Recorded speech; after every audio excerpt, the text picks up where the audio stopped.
The Pennsylvania 500 presented by Pep Boys is about to be red flagged. The hard crash between turns 1 and 2 with Dale Earnhardt Jr. and Steve Park and Rusty Wallace involved has damaged that inside guardrail and is going to need some repair work before the race can safely resume. Here's another look at it. This one at full speed. Yeah, this is just amazing how violent this crash looks.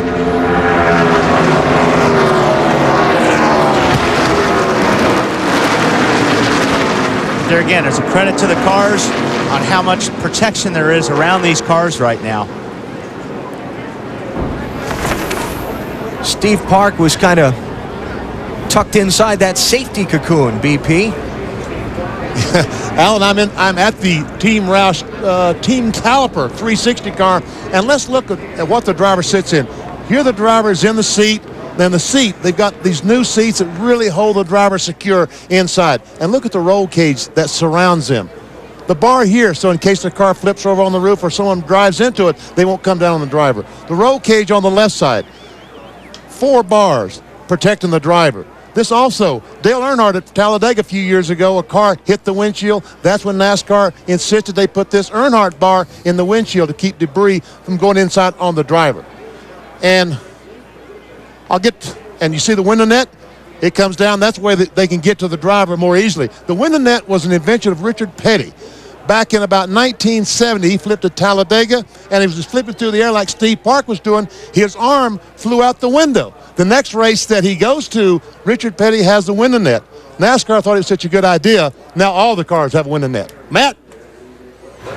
Well, Benny, down here in the 2 garage, I've caught up with Rusty Wallace, who's surveying the damage to the Blue Deuce. First off, Rusty, any idea what happened?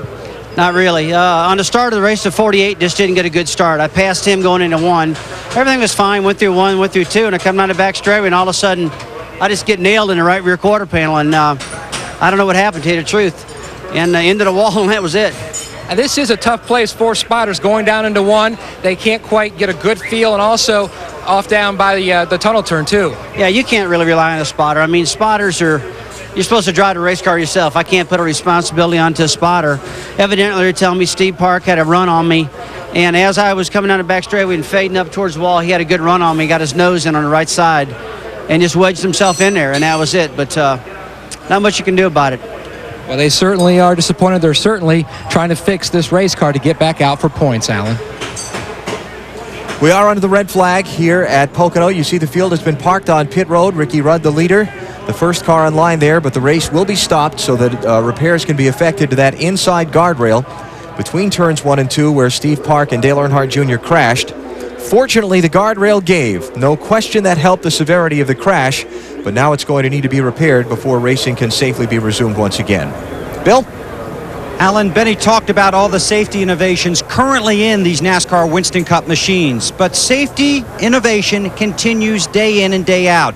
Earlier this year, NASCAR conducted a series of tests at the new speedway in Kansas City, Kansas. What they're looking at is a larger greenhouse. That's this portion of the car, the glass and the roof. They're looking at making it bigger. Now, a lot of people believe that's to try and help the aerodynamic push problem currently involved in the Winston Cup Series. But this morning, Series Director John Darby told me those tests are being conducted so they can have a bigger greenhouse area, so they can put bigger, safer seats and bigger, safer roll cages in these cars to protect the drivers. Obviously, that will affect the aerodynamics of a race car and may have some influence on the aerodynamic push problem we hear about week in and week out, especially here at Pocono, next week at Indianapolis. But the bigger greenhouse truly is a design to try and make these drivers more safe as racing continues. Just another NASCAR innovation working with race teams in the Winston Cup garage. Yeah, I think you're right, Bill, and I think also one of the reasons BP, maybe they're making that greenhouse bigger, is that it gives more crush to a race car, and that when there's more around you and it has more crush,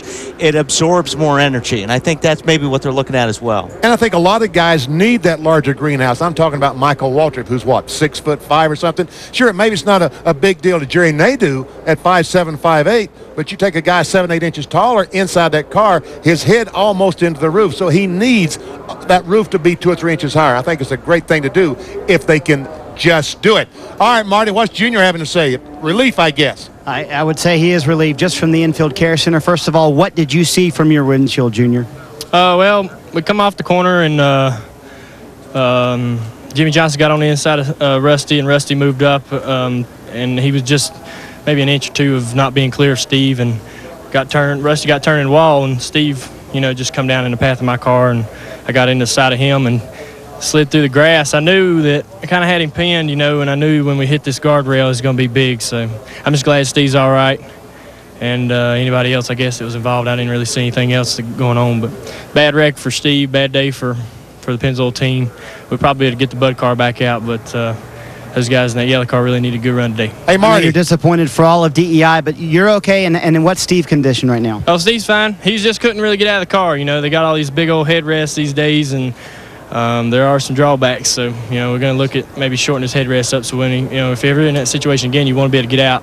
He had to take his helmet off to get out, and that's the last thing you want to do when you're in a wreck. So, just glad he's okay, Torp race car, but that's no big deal. They make them every day. Hey, Marty. Benny, you wanted to ask him something? Go ahead. Ask Junior if he saw the wreck or did he have his eyes closed? Did you see the wreck or did you have your eyes closed? Benny wants to know that. I'm sure he's had his eyes closed a few times too. Yeah, I was trying to do my damnedest to get off of the side of Steve's car because I knew once we hit the wall, my car was going to probably push him over the guardrail and into the infield. So just a bad deal, wasn't really nothing I could do. I was kind of in a bad situation in that wet grass. All right, glad to see you're okay. And of course, the bigger report, Steve Park is just fine. He'll be out hopefully in a moment. Yes, What is left of Steve Park's Chevy. But the good part is, even though that front end and the back end are so severely crushed, that driver's cocoon that you were showing us a minute ago, Benny, on the Team Caliber 360 car, perfectly intact like it's supposed to be. Man, there's some sheet metal for some auction sales, huh? Fortunately, Steve is okay. We'll look to get a word from him when he comes from the care center. We're under the red flag while they repair the guardrail here at Pocono. Work continues over between turns 1 and 2. There's NASCAR President Mike Helton overseeing the repairs to that safety guardrail on the inside of the track. Let's go to Marty. Well, Alan, Steve Park is out of the infield care center. Already got a hug from his general manager, Ty Norris, and a big high five from his spotter, Stevie Reeves. Tell us about your ride, Steve. It was wild, but I just want to say thank God I'm okay. I mean, he definitely rode me, and I want to tell Mom and Dad at home that I'm fine. And that I'm sure it was an emotional ride for you, but what are you thinking when that happens to you? Junior said he knew it was going to be bad when he locked kind of fenders with you. Yeah, I mean, I knew it was going to be bad. You don't realize how fast you're going here, and when you get in the grass, you're lucky not to get upside down. And, with Junior pushing on the door and stuff, I mean, I knew we were going to hit the inside wall and have a chance of getting upside down, but the ride wasn't so bad as much as getting trapped in the race car. I mean, we wear these protective head braces and Hans devices and stuff, and I mean, I was trapped. I mean, Pocono, fortunately, has really good safety workers that helped me get out of the Pennzoil car. And, again, I just want to tell Mom and Dad at home that I'm okay. I know that's got to be scary to be trapped. And Junior kind of said that's the downside of all the good safety material that we have today. But how trapped were you? I mean, could you not move at all? I mean, I tried not to panic. I mean, you're upside down, you're disoriented. So I tried to get my bearing to where I was. I knew I was upside down.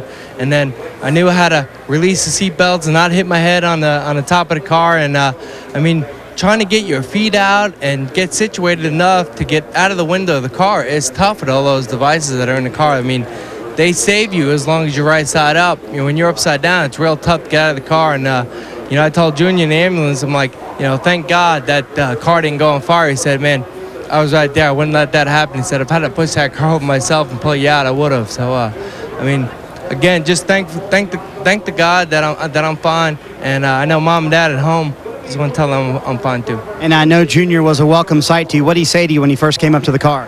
He just said, hey, he was glad to see me, and he wanted to make sure I was okay. And I mean, we're a tight-knit family, and it's tough. We compete against each other on Sundays, but we're all friends during the week. And just to see his face, how happy he was seeing me get out of the car, and he looked at me and said, "You okay?" And I looked him straight in the face, and said, "Yeah, I'm okay. I just don't like the fact that I was trapped." And again, the safety workers definitely helped me get out of the car. And if the car caught fire upside down like that, I mean, just thinking myself, it'd be real hard to get out of the race car. So, it's something that we're definitely going to look at. All right, don't scare us like that again, okay? Glad to see you're okay. All right, Steve Park, just fine. Dave? Well, Jimmy Johnson had a 200-mile-per-hour view of all that, or did you? What did you see, Jimmy? I didn't really see much. Just talking with Craven and Jerry Nadeau, I guess we were 3 wide. I focused on getting underneath Rusty. He got me down the front stretch, and I got inside of him coming off of 1. And for all I knew, I thought he was at the wall, and we're riding down there, door to door, and he disappears out of my view to the right side, and I looked in the mirror and I saw him all scattering behind. So evidently there was someone got in the back of him from behind.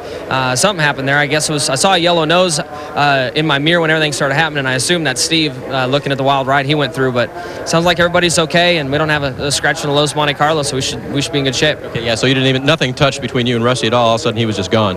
Yeah, nothing touched. It's kind of a weird sensation when you're riding along at 200 and looking out the windshield, looking at the tunnel turn and what's coming up, and then in a blink of an eye the guy next to you is gone, and you look in the mirror and there's chaos everywhere. So just kind of, it's really too early in the race to have that kind of stuff happen. I have to see the replay to see what all went on. It just crazy stuff. We're all trying so hard, and all it takes is a fraction of an inch to mess things up. Okay, well, it's a weird feeling, like he said, but it's also a good feeling because he didn't have to be involved in it. Alan? As they continue the repairs of the guardrail down inside turns 1 and 2, we've talked about the luck part of trying to win a championship. Check this out. Look where Sterling Marlin is in relation to the wreck.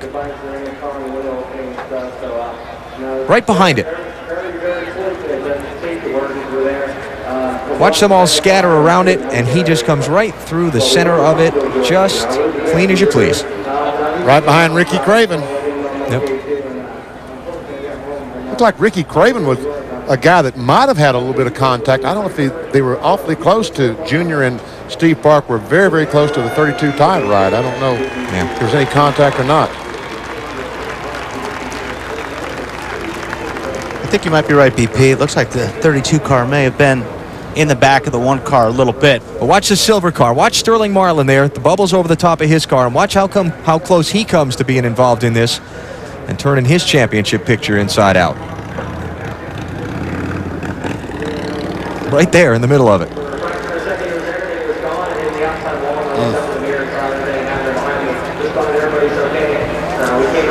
He's still working on that guardrail over inside turns 1 and 2. They've got to get those posts in the ground and then bolt the cross members to it. We're under the red flag at Pocono.